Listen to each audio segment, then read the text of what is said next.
Assalamualaikum warahmatullahi wabarakatuh. Bismillahirrahmanirrahim. Alhamdulillahilladzi atana bil wahidiyati bi fadli rabbina. Walhamdulillahi sholatu wassalam alaika wal ali ya khairul anam. Rabbul karim wa anta yuhulkin azim.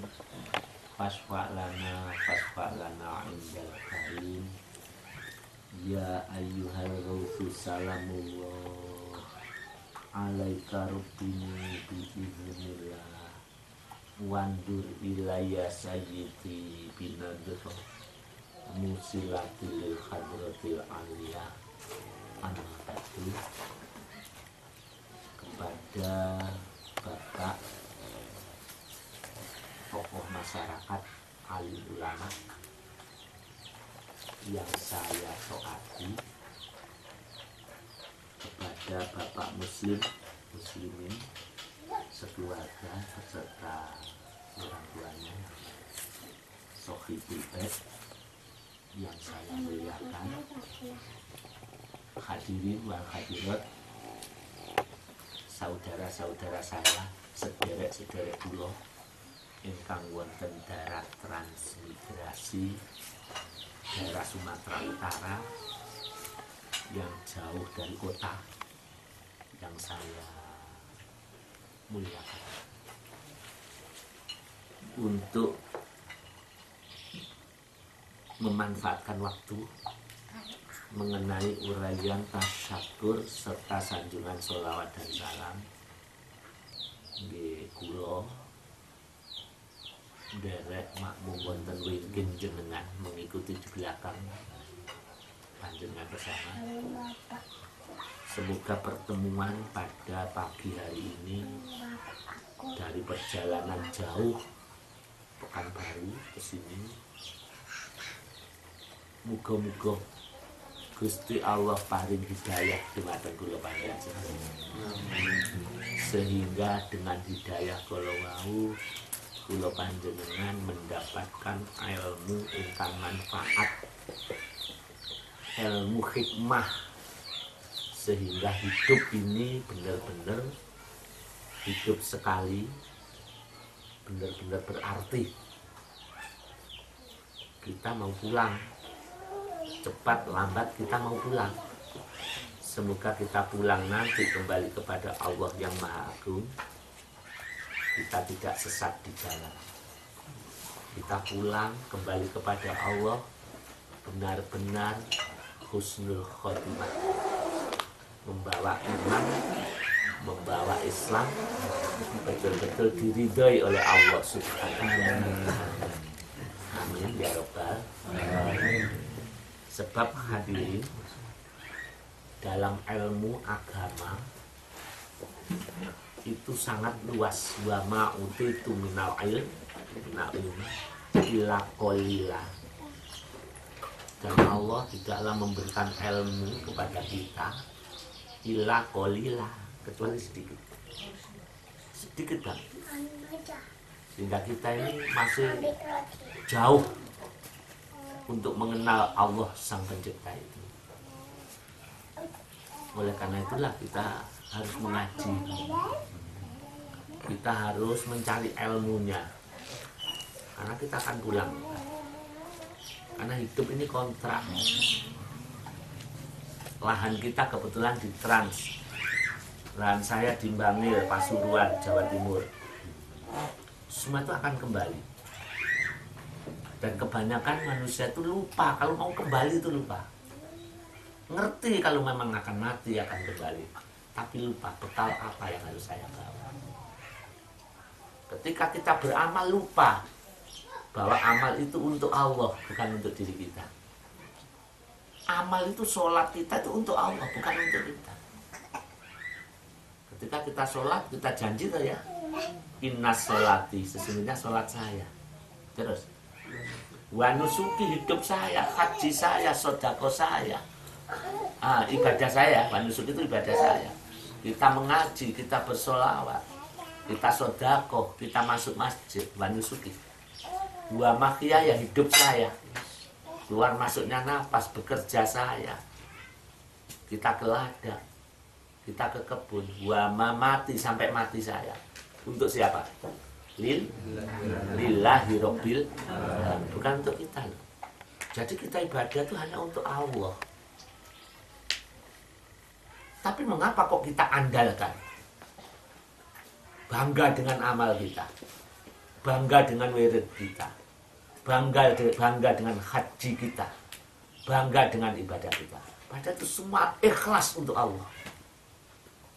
Ini kalau tidak diperbaiki hati kita, ketika kita mati, ingat tuh ya, hidup itu merupakan suatu perpanjangan kontrak. Ujungnya adalah sakaratul maut dan harus menang. Kita kan tidak berpikir ke sana, karena musuh yang paling berat itu ketika sakaratul maut dan harus menang. Pada sakaratul maut itu Rasulullah mengatakan beratnya itu seperti kita disebet 300 pedang.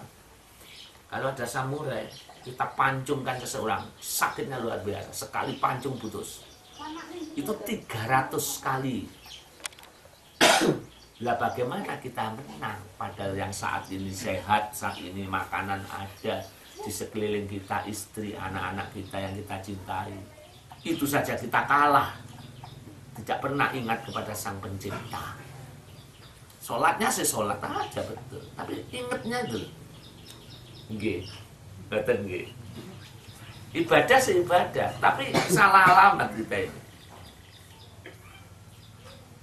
Oleh karena itu dengan ilmu inilah jenengan ini alhamdulillah jauh dari terpencil, jauh dari kota.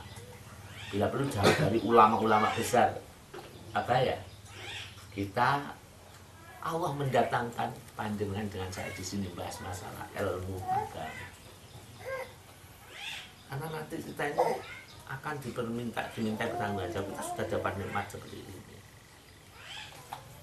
Oleh karena itulah kita harus memahami mengapa harus ngaji, Ustaz. Kita harus memahami bahwa diri kita itu siapa. Orang Jawa itu nyebut ngeten. Wong Jawa kudu weruh karo menungso, kudu weruh karo menungsane. Sebab pakai menungso sing gak kenal menungsane.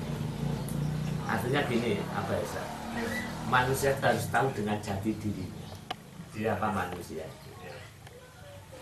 Ternyata manusia itu ada dua unsur.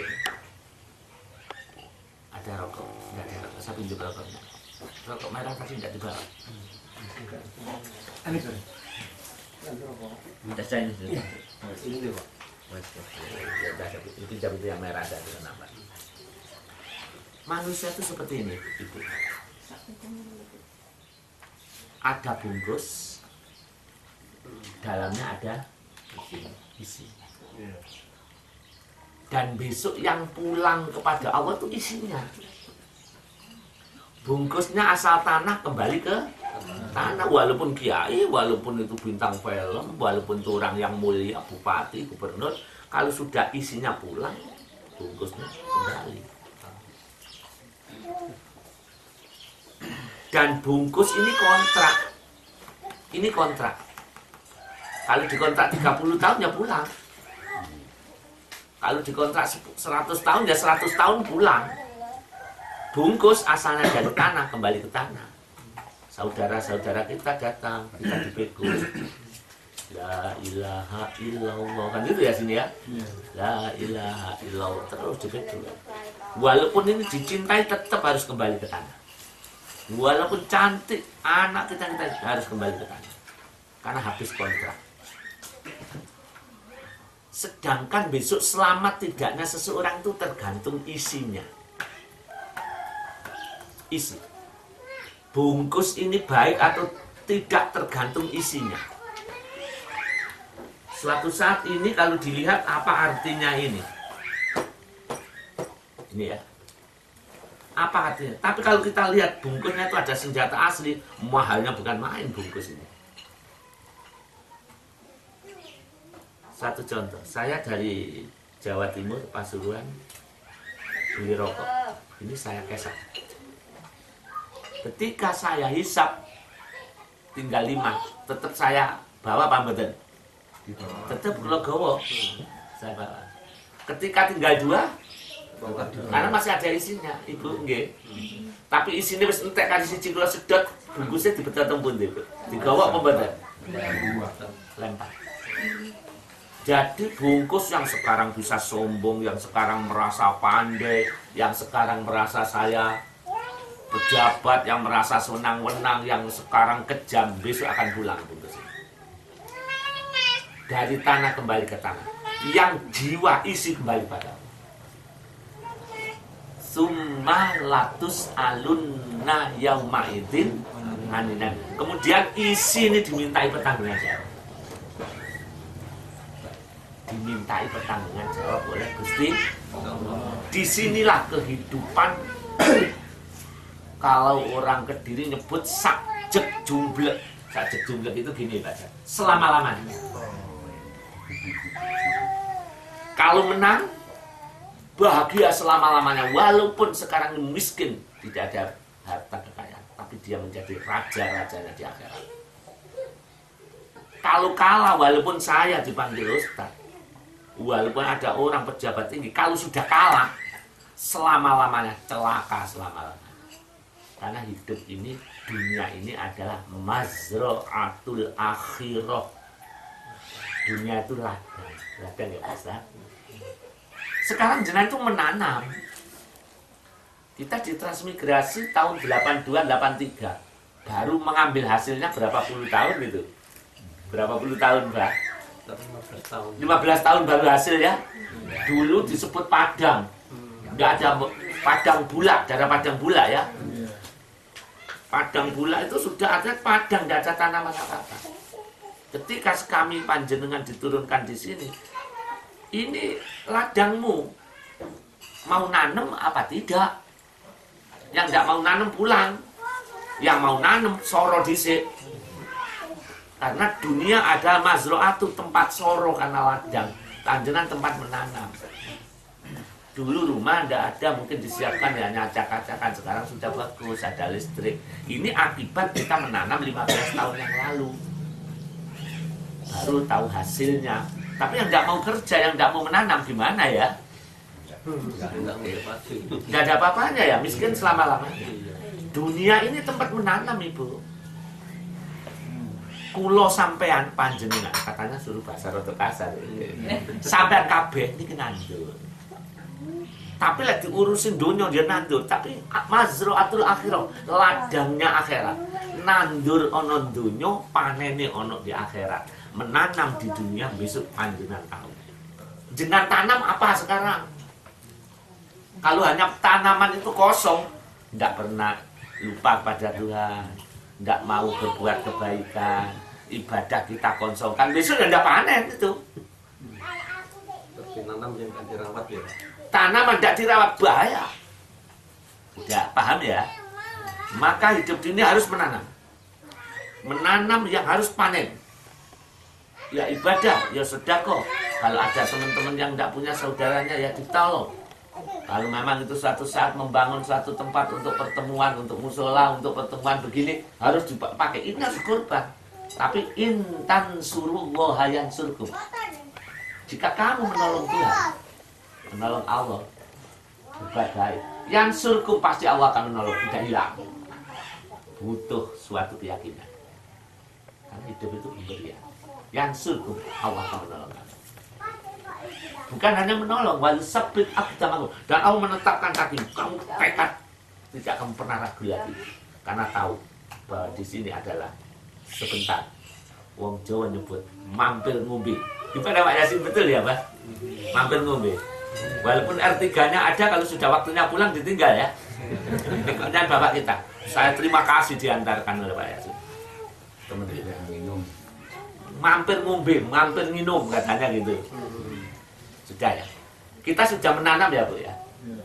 Menanam ini kalau tidak ada ilmunya, hasil apa betul? Ayo saudara saya dari Purwodadi, hasil apa betul? Betul hasil, gak iso hasil Pak. Menanam pun harus diilmuni.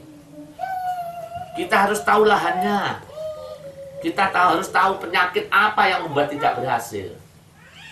Ibarat orang menanam padi, sudah besar, tikus dimasukkan situ. Hasil apa enggak? Maka tikusnya harus dibasmi. Alah, nanam padi banyak walang, biarin supaya nemani padi saya. Ya tambah ada hasil itu. Harus dibasmi. Manusia begitu pula. Suatu saat, Ibu, ada kiai besar, ulama besar. Ulama itu ngaji, akhirnya menemukan salah satu ayat. Qad aflaha man zakkaha. Dihubungkan dengan mazra'atul akhirah. Sungguh bahagia orang yang mau membasmi musuh-musuh akhirat, membersihkan hati. Jadi musuh akhirat itu ada di hati jenengan. Kalau musuh kita di dunia, ya anak kita, istri kita, dunia kita, itu kan jadi musuh itu. Iya. Tetangga kita, itu kan jadi musuh. Tapi musuh yang di akhirat ada di dalamnya hati kita. Iya, nafsu itu. Suatu saat beliau itu membaca itu akhirnya jatuh wiridan, memperbanyak selawat karena ingin mendapatkan petunjuk dari Tuhan. Nah, mendapatkan petunjuk itu yang paling gampang itu mendapatkan satu melalui selawat. Karena khusyuk, tidak khusyuk Allah akan menerima. Karena selawat itu fungsinya begitu. Tidak khusyuk itu diterima oleh selawat. Beda kalau tidak selawat harus ada gurunya. Akhirnya beliau itu mimpi. Namanya Kiai Syekh Fudel bin Iyad. Ulama punya santri 5.000. Itu di zaman insya Allah zaman-zaman sekitar Syekh Abdul Qadir Al-Jailani di Baghdad, Irak. Setelah beliau itu mimpi disuruh mencari dokter yang mampu membunuh musuh yang ada di hati. Dokter yang mampu menghilangkan musuh di hati. Beliau itu mendapat ilham wa alhamaha fujuraha wa taqwaha, tapi yang bagus. Suruh mencari kiai namanya Abdullah Sya'roni. Ingat ya, Abdullah Sya'roni. Setelah itu pagi itu dia datang. Pakaian kebesaran sebagai kiai, santri ditinggal mencari kiai Abdullah Sya'roni di Baghdad, Irak. Ketika mulai pagi sampai dhuhur sampai asar nggak ada tuh Pak Muslim. Abdullah Sya'roni itu nggak ada. Tanya kemana, nggak ada sini kiai Abdullah Sya'roni itu nggak ono. Nggak ada tuh guys. Akhirnya ada seseorang yang mengetahui, bilang gitu, kiai menawi sampean panjenengan sampean ya padha goleki kiai Abdullah Sya'roni mboten enten. Tapi lek Abdullah Sya'roni tukang kebun seperti orang trans di daerah sana dengan kebun kurma, itu wonten, ada. Akhirnya terpaksa dia ke sana. Bareng ketemu ternyata Abdullah Sya'roni yang dicari itu seperti saya, seperti jenengan. Tangannya kasar karena bekerja keras ya. Kulitnya hitam karena sering ke kebun. Tidak pakai serban, hanya pakai kaos seperti ini. Karena sambil bawa sabit. Akhirnya kiai besar tadi, masa ini kiai kok potongannya seperti orang kampung gitu loh. Karena tidak ada, kena pinara, mampir. Setelah mampir di rumahnya itu paling jelek di sana. Ininya bukan tikar ini, anyaman pohon kurma. Rumahnya tidak ada kitab-kitab, tidak ada tempat. Akhirnya timbul. Kalau ini bukan kiai, kalau ini orang biasa, orang kebunan, orang petani. Setelah omong-omongan lama terus berbau busuk. Jadi omah kalau mau ambune basi. Setelah itu ngomong, ngatur. Hei Sya'roni, kan manusia kan gitu ya. Kalau dipandang bungkusnya biasa, menungso menghormati apa mboten? Mboten. Sampama lek sing duki kula panjang-panjang ustate jenengan bingung. Memberi dahar, tidur saja dicarikan tempat yang bagus saja ya. Terima kasih ya. Mana ya tuan rumah? Terima kasih. Saya sakit panjenengan hormati sampai saya bisa tidur. Ya nak, ini yang menjadi saya. Adekan saya bukan ustadznya ya apa kira-kira? Bapak turu geledakan mana sing turu di sana. Tapi sudah cukup hanya bisa istirahat. Karena menungso sing didelok niku jangan. Bukan karena tidak bisa melihat dalam sing dilihat bungkus. Tapi kalau Allah tidak. Innallaha la yanzuru ila suwarikum wa ajsamikum. Sesungguhnya Allah kalau memandang manusia tidak ke bungkus walaupun orang trans. Hidupnya di sawah di hutan. Tapi kalau hatinya bersih, Allah sangat mencintai. Dibandingkan dari Pasuruan, merasa alim, merasa bagus, tidak ada nilai di sisi Tuhan. Walaki yang duru ila qulubikum. Tetapi yang dipandang Tuhan adalah jiwa hati. Bukan bungkus, tapi isinya. Saya punya adik, Pak. Mungkin jenah besok, Janadi besok. Sultan Ibjen. Wah, mati tahun 86. Hanya di sana kan sering derek ngaji loh. Ya ini tahu dia Muslim. Saya punya adik putranya bulik namanya dia itu tadi. Ketika sakit tukang becak Bu, Bapak. Dia itu pernah saya ajak ke kiai saya. Hanya diberi wirid ya Sayyidi ya Rasulullah. Nanti panjang tanya kok ya Sayyidi ya Rasulullah kalau soal itu.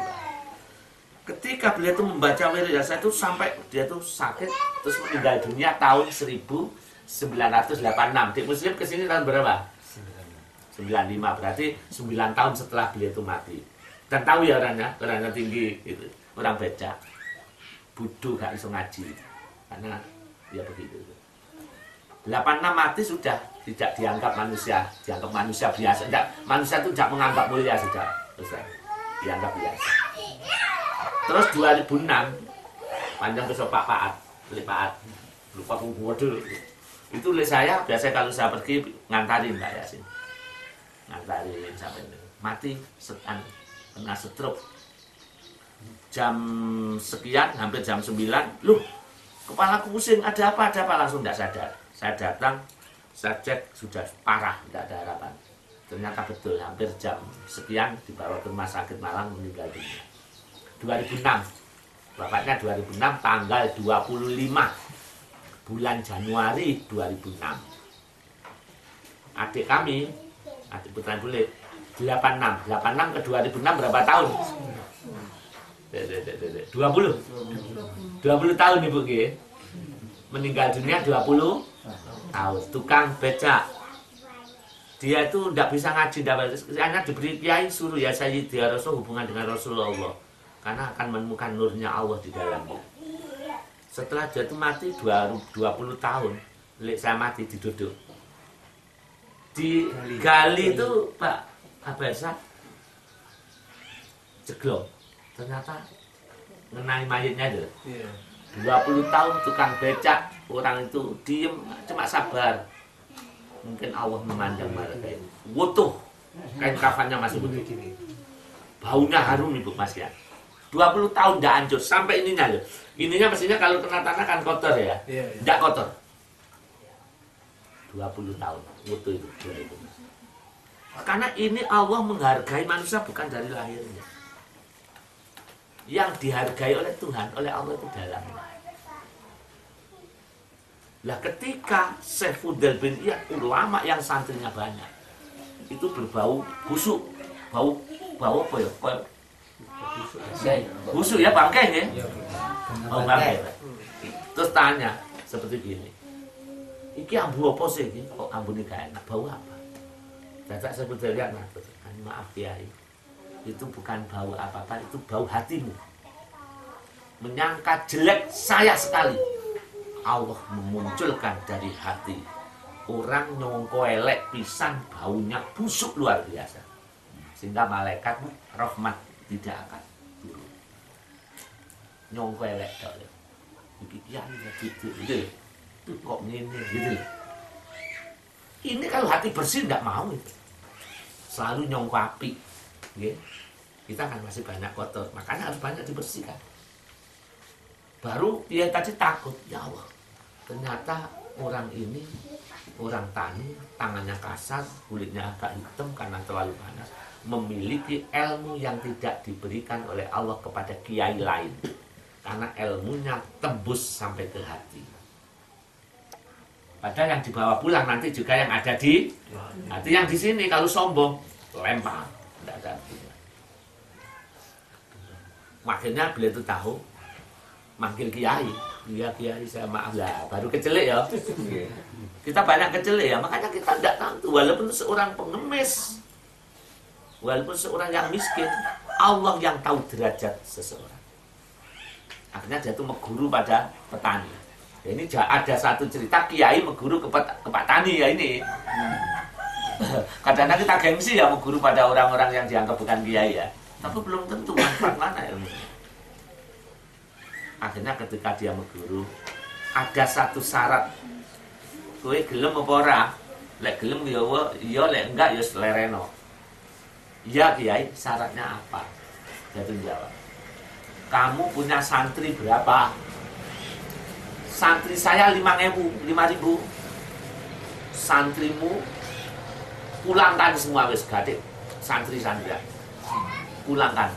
Suruh pulang santrimu. Lah kiai kaget. Lu mengapa saya punya santri sudah sekian banyak disuruh pulang, padahal santri ini saya didik untuk perjuangan untuk kejayaan Islam di masa datang. Kan bener ya? Ono opo kok sampan kulino? Jawabannya kiai hanya satu. Aku tahu di hatimu itu ada penyakit, sehingga bila kamu amal ad-dunya mazru'atul akhirah, dunia yang kamu tanam untuk akhirat, rusak gak panen amalmu. Tidak akan panen. Lu mengapa? Ono penyakit di hatimu itu. Penyakit apa? Penyakit kalau santrimu ndak kue boleno, tidak kamu pulangkan, gak waras kowe niku. Sebab ono penyakit yang tidak akan ada artinya ibadahmu, kiaimu, ilmumu ndak ada artinya. Terus ditanya, penyakit apa itu kiai? Penyakit kamu merasa lebih pinter timbang santrimu. Ayo. Penyakit di hatimu kamu lebih mulia daripada orang lain. Padahal Allah mengatakan melalui Rasulnya, la yadkhulul jannata, tidak akan masuk surga. Siapapun, kiai pun, saya jenengan. La yadkhulul jannata, mangkana fi qalbihi, siapa orangnya. Di dalam hatinya misqala dzarratin min kibrin, ada sedikit perasaan lebih mulia, lebih besar, lebih alim, lebih baik daripada orang lain. Tidak peduli sopo, mati nggo ngomong apik enggak dibersihkan, ditutup dalan di swarga. Kita mau pulang kudu ilmune lho nggih. Dilangin apa betul ngomong apik niki? Biasa sing ngomong apik itu kiai ustaz apa wong liya. Ya saya datang, aku mulang ngaji lho rumangsa iso mulang. Karena lahir ndak bawa ilmu, rumangsa wis ilmune akeh. Coba dikoreksi saja. Karena kita kan saudara, jadi kita saling mengingatkan. Engko wis kadung dijabut, kon wis. Iya kan tahu ya Ustaz ya, dijabut lho gimana ini? Penyakit itu gak iso ilang lek santrimu gak ilang no muleno. Lho ngoten ku lho diwuleno, disuruh pulang santrinya Pak.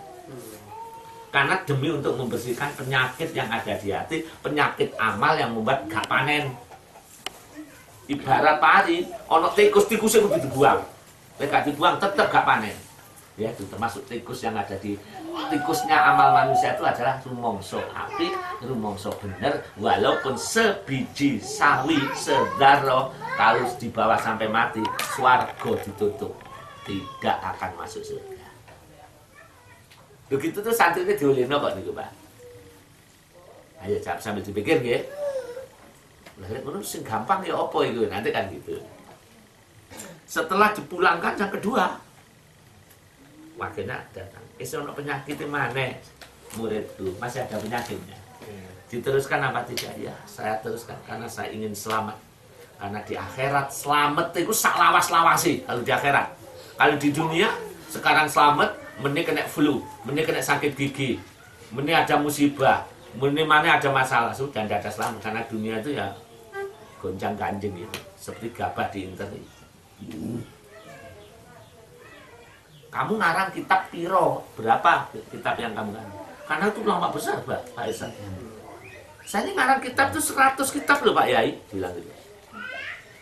Yainya sampai Yai Abdul Sakron ini, luar biasa kamu bisa ngarang kitab 100 itu. Kalau ndak alim alamah ndak bisa. Hebat kamu, santriku gitu. Terus gimana? Bakar kitabmu, luar biasa. Bakar kitabmu. Dia protes. Mengapa harus saya bakar?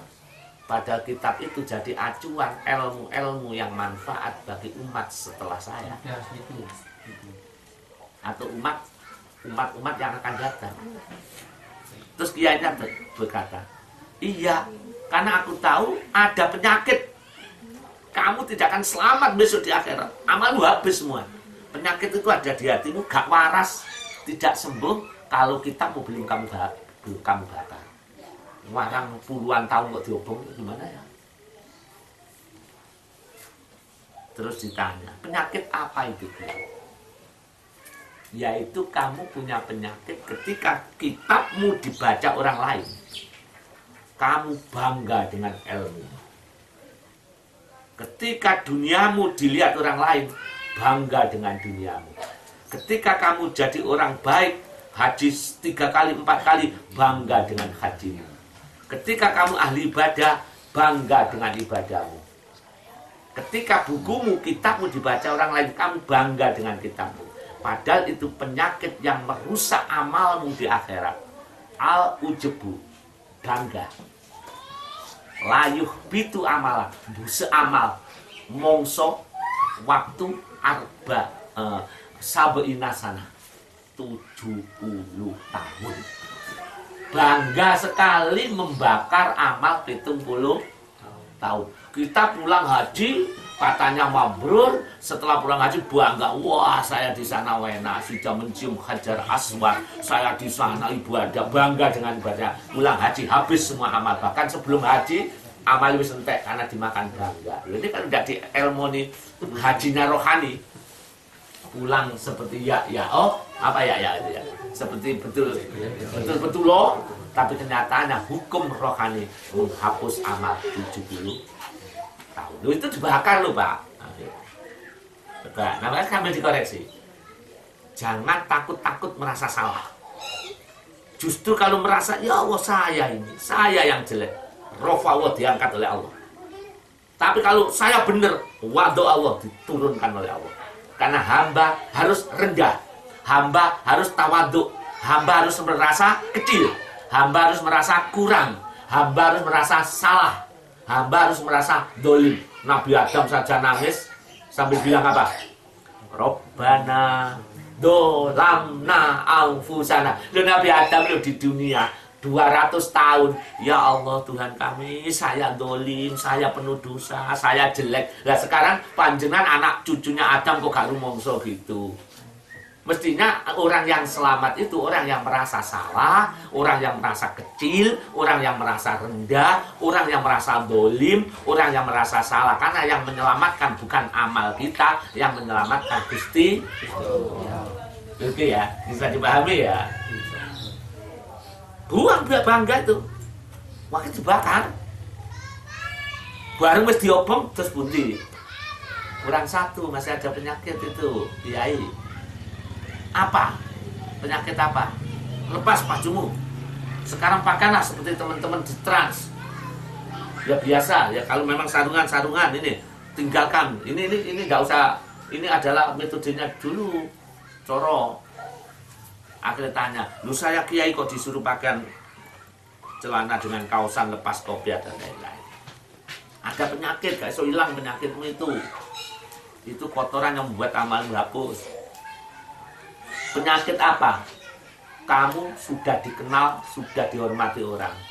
Kamu bangga, kamu suka, kamu merasa mulia karena dihormati orang lain. Perasaan mulia itu menghapus amalmu sendiri.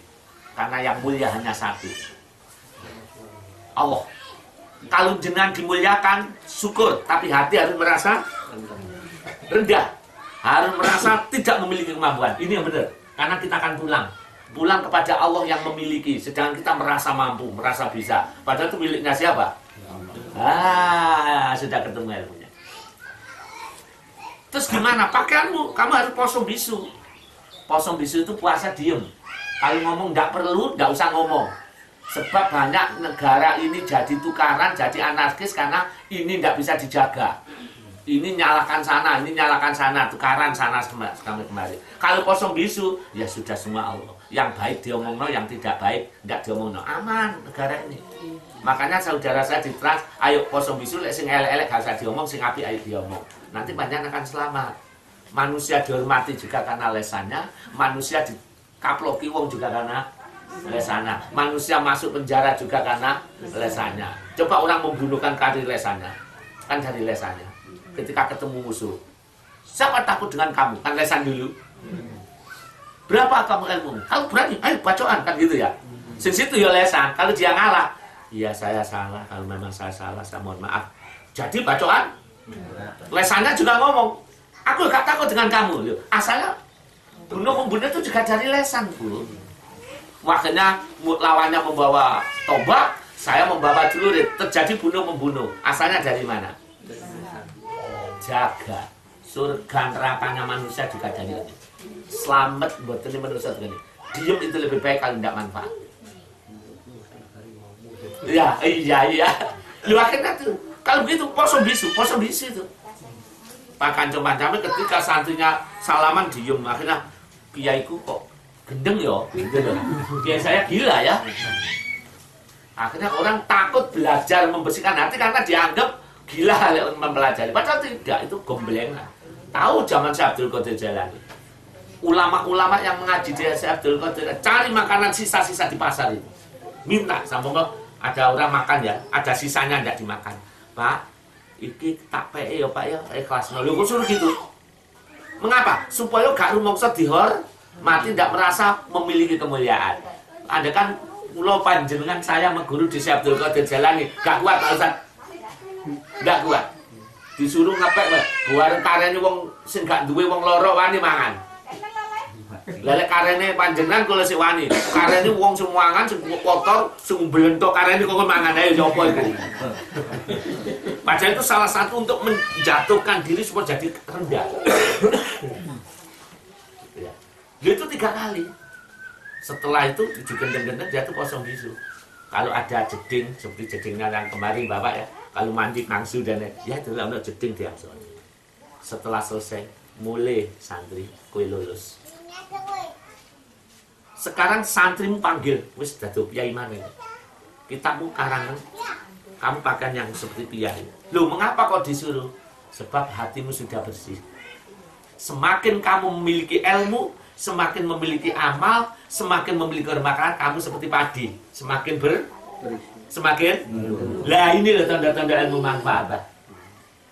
Kalau kita ilmunya manfaat, mesti lebih rendah daripada yang lain. Tawaduknya, merendahnya, sopannya, ngalahnya, sabarnya akan lebih unggul dibandingkan orang lain. Itu tandanya ilmu manfaat. Mahwaddin, apa agama itu ya Rasul? Nabi mengatakan husnul khuluq, bagus perangainya, bagus akhlaknya, menunjukkan orang itu dicintai oleh Gusti Allah. Yaitu hati harus bersih. Nah gimana saya haji, saya ustad, perasaan bangga, podo karo nandur pari, sudah banyak lahannya, tapi tikus yang gak dibiarkan, gak dimatikan, panen apa enggak? Itu. Makanya berseni hati dari penyakit-penyakit ibarat ladang, dari tikus-tikusnya sawah, dari werengnya sawah, dari belalangnya sawah, dari tumbuh-tumbuhan sawah. Itu hukumnya wajib fardu ain. Tazkiyatun nafsi, bersihkan diri penyakit dari hati. Tazkiyatun nafsi anir roda ili wajibatun. Nah kita akan mati tidak bersih. Nah, makanya saya kesini dan bersihnya hati tidak langsung. Saya akan bisa bersihkan, saya bacakan ini. Malah tidak tambah bersih, tambah keluar keramatnya, tambah apa Mas Lili? Tambah sombong loh. Karena sombong itu tertutup, Pak. Iya kan enggak? Sombong itu tertutup. Bisa tertutup tawadhu. Inggih, kula niki sanes kiai, kula niku wong biasa, tapi hatinya sombong. Cek dianggap kiai sing bagus krana tawadhu. Lah itu karena hati tidak ada yang tahu ya. Maka kita di sini sepakat kita ini lemah, penuh dosa, rendah, kita ini jauh dari Allah. Kita ini masih penuh kesalahan. Betul apa enggak? Tanam, hilangkan perasaan mampu, perasaan bagus, jaga no amal, jaga no ibadah, jangan jauh. Karena kita mengabdi kepada Allah, nyembah Allah, yang dijagakan hanya Allah. Sehingga Sayyidatul Robi'atul Adawiyah, itu wali wedok bu. Ketika ditanya, Mbah, Bu, Bunda, Bunda menjadi orang mulia itu ibadahnya gimana ya? Jawabnya satu, ma'abatuka khaufan min narika. Saya itu kalau tobat, saya itu kalau ibadah, tobat, itu pandanganku kepada Allah, bukan karena neraka. Walaupun saya dosa, aku takutku kepada Allah, bukan takut siksa. Nah kita gimana? Ma'abatuka khaufan min narika. Aku bertaubat, aku beribadah, aku menangisi dosa, bukan karena nerakamu ya Allah. Wala toma'an, dan bukan mengharap, bukan tomak. Fi jannatik, di dalam surgamu. Aku ibadah bukan karena surga, walaupun surga kau berikan, tapi aku tetap ibadah karena engkau Allah lillahi ta'ala. Makanya ketika kita puasa, ganjaran akeh tetap tujuanku puasa karena Allah. Tapi kalau sudah diterima ganjaran dikek lebih. Contoh, misalkan ini pahala, ganjaran ya Bu ya, ampunan Allah, ada kasih sayangnya Allah. Terus yang ketiga, idgun minanar ya, bebas dari api neraka. Miliknya siapa? Sudah yakin? Miliknya Gusti. Ketika itu miliknya Allah, panjang butuh surga? Iya. Butuh ampunan? Iya. Butuh kasih sayang? Butuh selamat dunia akhirat. Lek ngono sampean madhep nang sapa lek panjang butuh? Ini. Ketika madhep itu rumangsa pinter apa rumangsa bodoh? Rumangsa kula panjang iki amal apa rumangsa lek enggak memiliki apa-apa? Itu baru diterima. Lah kita kan enggak pernah madhep. Haji karena ada surga. Dalam Mekah karena surganya, bukan karena madhepin nang Gusti Allah. Inilah disebut wa ma umiru illa liya'budullaha mukhlishina lahuddin. Nah, ini saat kita panggil Bapak kita saat itu. Kita diperintahkan. Makanya bukan berarti garap swarga. Pak Yasin, saya berharap swarga karena saya ini daripada di neraka sorong nang swarga. Kamu butuh ampunan? Iya, karena dosa saya banyak. Butuh kasih sayang? Iya. Miliknya siapa? Miliknya Allah. Dalek ngono kalau miliknya Allah sampean golek nandi, yo golek nang Allah. Artinya kudu madhep. Masa minta surga kepada Allah, Gusti Allah digini. Sudah, misalkan Pak Ustadz Heru dari Bangil Pasuruan datang bagi uang 10 jutaan. Jangan tahu ya, 10 juta milik saya toh. Lek ngono panjang cari siapa? Kerajaan Pak Heru. Kalau sudah ketemu mengo apa madhep? Madhep. Lek madhep, oh iya. Lah lek mengo, mo kata kena. Jadi kalau ketika minta, yang ada di samping saya apa yang ada di muka saya yang saya beri? Dengan tawadhu, iya saya kesini kebetulan untuk anak saya sekolah, istri saya sakit tidak ada biaya. Oh iya, karena merendah dulu, tawadhu dulu. Lah kita enggak mengo gitu, ada bisa. Membersihkan hati supaya madhep iku ana ilmune. Fasalu gimana sih? Ahla dzikri in kuntum la ta'lamun. Sadaqallahu alazim. An-Nahl 43. Maka bertanyalah kamu, meguru kowe. Kepada siapa? Seorang ahli zikir, ulama yang ahli madhep nang Allah. Bukan saya loh ya. Bukan saya. In kuntum la ta'lamun, jika kamu semua tidak mengenal. Artinya suruh tanya. Golek guru di akhir zaman itu sulit. Itu loh, sejarah itu sulit. Supaya bisa begitu saya haji 2002. Insya Allah moga ini benar. Saya tidak lupa. Kalau saya lupa ya moga Allah mengampuni demi kebaikan saja. Waktu itu 2002 Sayyid Maliki, jenenge Sayyid Maliki itu sering kembang. Habib cucunya Rasul. Wonten di Mekah niku, wonten di Makkah, Mbak. Saya haji itu sendiri waktu itu. Akhirnya kali kiai-kiai Pasuruan yang ada kula dijak sowan teng Sayyid Malik. Tapi sampun pakai kursi roda, sudah pakai kursi roda, Abah, sampun sakit Sayyid Malik itu. Di sana itu orang ahli sunnah, orang sunni. Di sana di Mekah kan pahamnya lain ya, lain. Ketika saya sowan dengan salah satu teman itu, matur ke Sayyid Malik mau salaman, pulang tuh kiai-kiai salaman. Nah, pas saya mau salaman disuruh kali. Waduh, gak oleh salaman. Saya duduk. Sesudah ulama-ulama itu pulang, habis tiba saya dengan teman saya Mbah Pak Haji Mahmudi. Tal gitu. Kembali, sini, kemari. Saya datang. Setelah salaman, saya cium bersama dengan beliaunya. Beliau itu matur.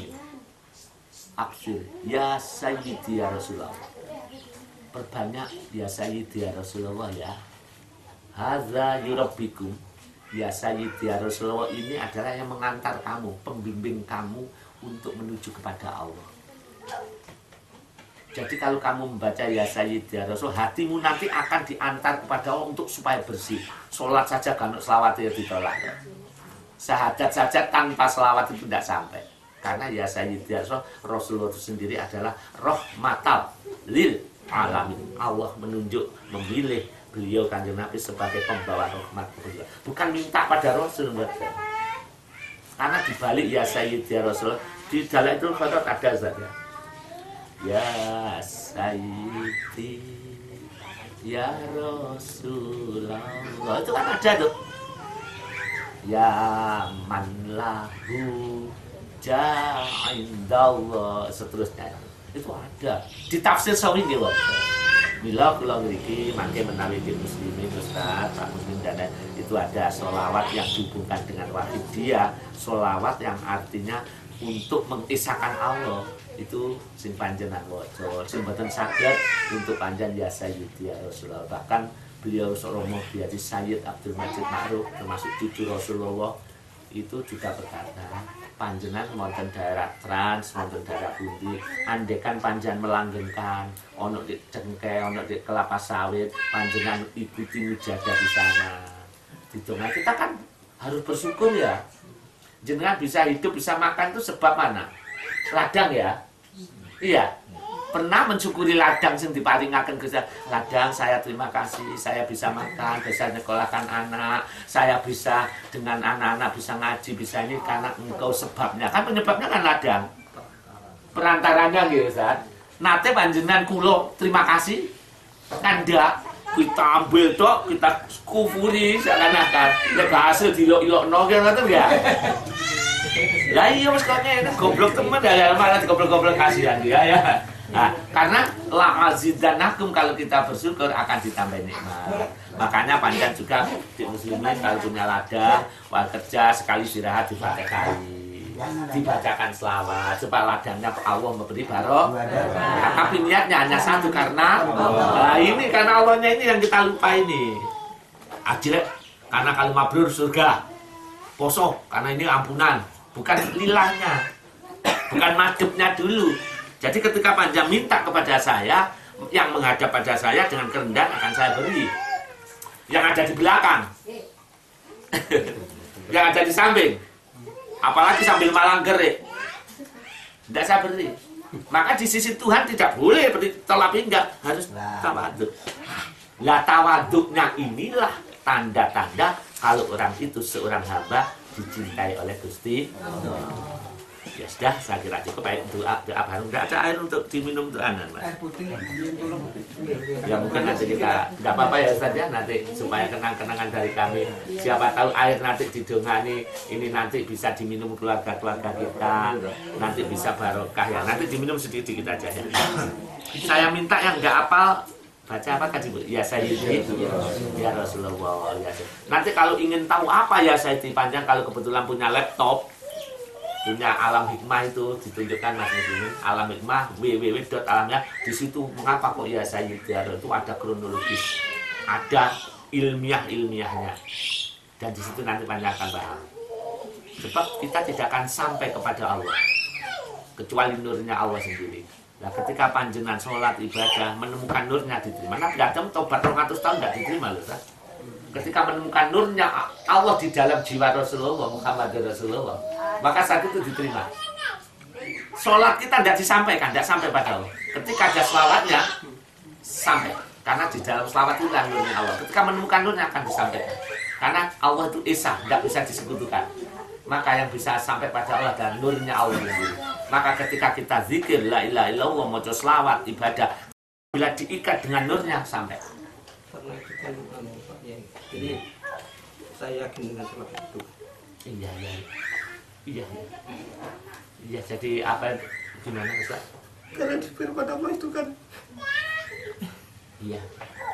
Inna Muhammadan sama Allah sendiri membaca selawat juga. Dan para malaikat bahkan orang beriman. Maka ini sudah jelas. Maka panjang nanti dengan ada selawat ini tolong panjenengan baca. Nanti minta tolong pada beliau-beliaunya. Dan insya Allah panjang akan merasakan. Karena hakikat selawat itu mengantarkan kita kepada yang maha kuasa. Waktu silu ilallah menuju pada Allah min ghairi syai'in. Anda kan tidak menemukan guru, panjangkan sampai pada Allah adalah panjangkan merasakan ketenangan jiwa. Tatma'innul qulub. Sebab zikir itu ada membawa ketenangan jiwa. Ingkang boten apa nderek ya Sayyidi Ibu, mangke enten juga diwaca walaupun itu hanya 100 kali, 200 kali ya Sayyidi ya Rasulullah. Sing apal mangke dengan tuntunan itu. Nggih monggo niat satu, niat ibadah karena kita doakan ahli kubur kita, bapak-bapak kita yang sudah wafat di daerah transmigrasi ini. Ini adalah bapak-bapak kita yang berjuang untuk kemakmuran daerah dunia. Ayo kita ingetin ya, kita ingatkan, kita ingat bahwa beliau itu punya jasa. Kita mohonkan ampunan kepada Allah, mbah-mbah kita, leluhur kita, dan keluarga kita. Al-Fatihah. Kepada saudara-saudara saya di daerah transmigrasi Padang Bulak, Kabupaten mana? Palutan. Iya. Saya alhamdulillah bisa hadir bersama jenengan. Semoga Allah memberikan ilmu yang manfaat ya Pak Ibu. Saya pesan ingat ya, hidup kita hanya sekali. Tolong bareng-bareng dengan saya membersihkan hati. Alangkah kita terkejutnya ketika kita pulang kembali Allah dengan merasa membawa amal yang banyak, ternyata di sana dilempar oleh Allah, ditolak oleh Allah. Mardudun wa madrubun li wajhi sokibi, karena masih banyak kotoran-kotoran yang masih belum kita hilangkan.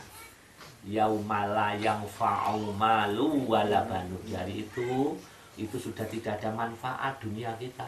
Lahan kita sekian hektar itu sudah tidak ada manfaat. Jabatan yang kita miliki sudah tidak ada manfaat.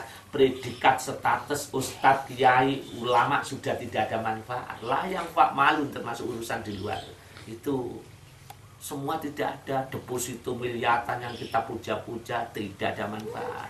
Wala banun dan anak-anak kita sudah tidak ada manfaat. Apa yang manfaat?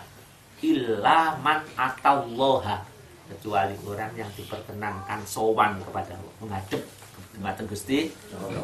Dengan apa? Bi qalbin salim, hati yang bebas dari penyakit musuh-musuhnya hati, itu yang akan selamat. Nah, semoga kula panjenengan diperkenankan, dikehendaki oleh Allah, bisa selamat, bisa mengalahkan musuh yang ada di dalam hati. Walaupun hidup di dunia ini kita seperti ini berat, tapi Allah memberi karunia bisa sowan kepadanya bersama Rasulullah Sallallahu Alaihi Wasallam. Dan besok semoga Allah memperkenalkan kita ketemu kabeh dalam posisi ridhonya Allah, dalam surganya Gusti. Ingat surga syaratnya kudu madhep. Jenengan butuh surga, iya. Dolek nandi. Nah ini polanya. Apa golek di Masjidil Haram? Apa golek di masjid? Tidak, itu wajib ibadah. Cari kehadapan Allah. Les ngadres di muka Allah, di hadapan Gusti Allah. Syaratnya harus tidak minggu. Lah madhep itu kudu rumangsa elek, rumangsa gak mampu. Mengapa kita kok merasa gak mampu? Karena la haula wala quwata. Kita tidak punya kemampuan, kita tidak punya kekuatan. Maka kita harus membuang jauh-jauh perasaan itu. Illa billah, melainkan itu datang kagungane Gusti. Nggih, kalau dinten cekak semanten, nanti saya juga sudah jam 9, saya harus berangkat ke satu tujuan lagi ya, daerah baru lagi. Semoga Allah meridhoi teman-teman dengan semua. Wabillahi taufiq wal hidayah. Wassalamualaikum warahmatullahi wabarakatuh.